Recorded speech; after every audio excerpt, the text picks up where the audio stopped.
Ahoy there! Welcome to day 4 of road tripping to every national park possible in the United States within 100 days. I think it's going to be pretty easy to guess where I'm going today because kind of already here. Last night after getting my tire changed, I drove about 3 hours to a little free campsite in South Dakota to get myself pretty much to the Badlands by the time morning came. This morning I was able to go to the Grimace gym, take a much needed shower, fill up on some gas, and even go to McDonald's. But I used a gift card, so I did not eat into my budget. If you weren't here for last episode, we are trying to do this entire journey with under $8,000. So we did break $300 today, so I'm not feeling great about that, but we did a lot of driving on the first day, spent a lot of money on gas, and then had an unexpected tire change. So we do have 3 objectives we're going to be trying to achieve at each park. Number 1, going for a hike. Number 2, looking for some wildlife. And number 3, the mystery objective. I have picked out a hike that we're going to do here. However, it is 100 degrees out today, so I'm not going to do it today. That's going to be a tomorrow activity. Today we're just going to be driving through the Badlands, looking for maybe some bighorn sheep, some pronghorn. There are bison here as well, but I'm going to try to look for some animals I've never seen before.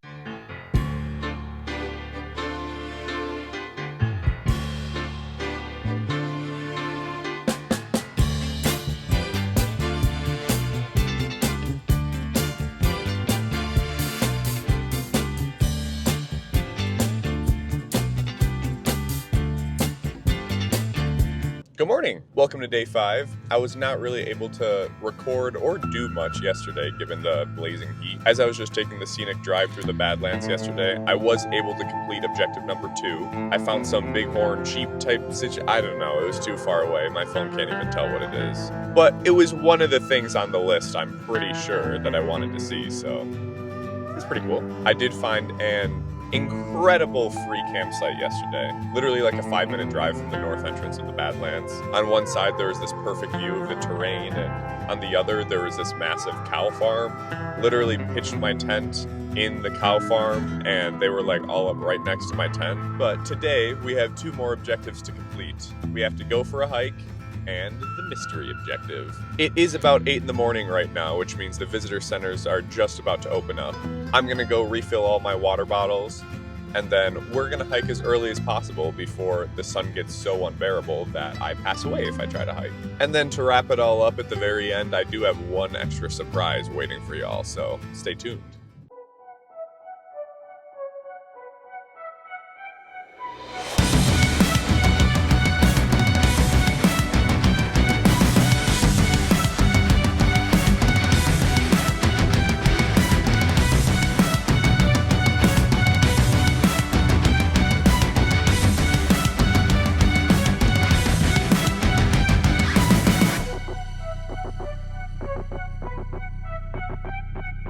Almost 2 miles for hike number 2. That was one of the toastiest hikes I've ever done in my entire life. I started the hike at like 8:30, so it was still in like the mid 70s, but it got up to 86 degrees, and I can't lie, I'm a little bit sweaty.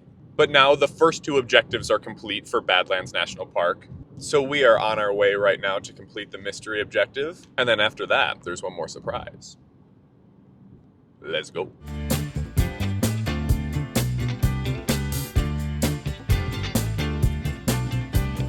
Took a quick shower at the Grimace gym. Gotta say, incredible. In North Dakota, I did not have access to any showers. It's making me appreciate taking a good shower now. Well, I suppose before we leave civilization again, I should probably go get some healthy snacks because I've been surviving off granola bars and beef sticks for a little while. Thanks so much. You too. Oopsie. Incredible Taco Bell news though. I thought they were getting rid of the Cantina chicken. There's a new item with the chicken. Oh my god, this is really hot. Oh.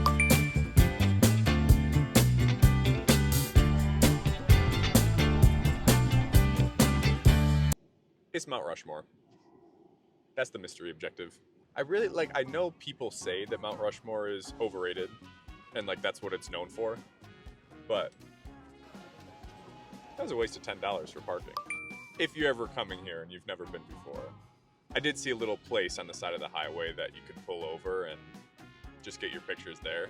Do that. There's nothing more if you pay for parking. It would have been much cooler, I will say, if National Treasure 2 was actually reality and you could go back there into the little hidden treasure room and collect all the gold. But anyways, it's time we venture on. So, the big surprise, Badlands is not the only national park we're going to be going to in this video. We are on our way now to Wind Cave National Park, the only other national park in South Dakota. I'm going to be doing this from time to time where two parks are so close together and maybe there's a little bit less to do at one of them. I only plan to stay for like a day maximum at Wind Cave, but the other two that I've been at so far, I have tried to stay like 2 days. But yeah, it's going to be kind of nice too for Wind Cave because since the 3 objectives are already complete for this video, we just get to enjoy it.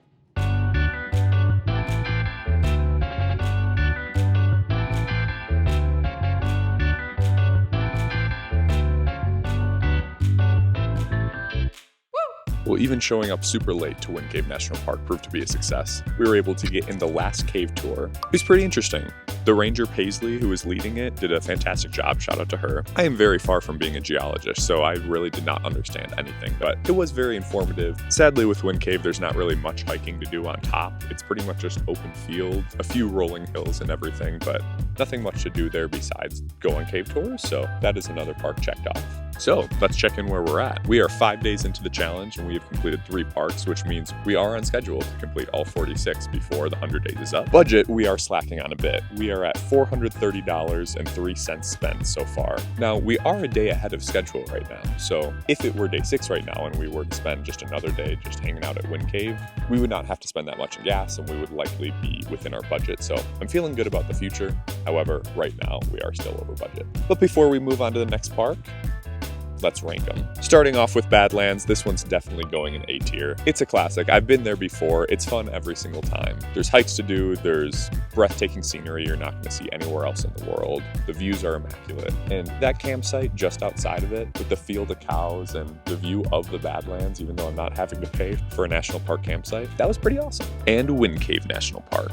We are putting you in C tier. It was a very cool park, however, it's pretty clear that it's just there for the cave. I'm the kind of person where I like to be on my own when I'm adventuring. I don't like being in tour groups. It feels very touristy and not as much my vibe. So it was cool to do once, but I think I'd only ever go back if I was with other people and they really wanted to go. But it's time to head out, so follow along if you want to see if we can hit all the parks in just 100 days. And I will see you in the Tetons.